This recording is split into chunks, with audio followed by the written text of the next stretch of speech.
این فرزند سه فرزند من خیلی خیلی نابود شدگی، یک فرزندم خدمت دولت در روی کردگی ایجا وعدت بودم طرف نزدیان کشته شد.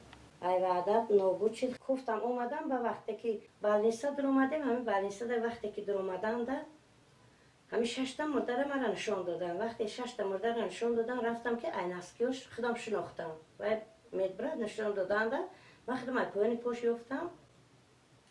خیلی گرفتم کماز در بور کردم. وقتی که کماز در بور کردم نمیدونم کی بود، همین خیلی اومد автомат در روی کمین ماشین بودم، همین خیلی автомат خطی اومد در می شما پیش کرد که بچه‌تون رو کافر کرده.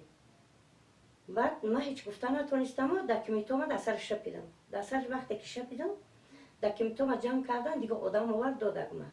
وقتی خونه اومدم ای خونه با خیلی ادیال با مایده و همسایه را گرفته رفتم با خودم ای دورانی مرگ یافتگی گرفتگی آوردگم.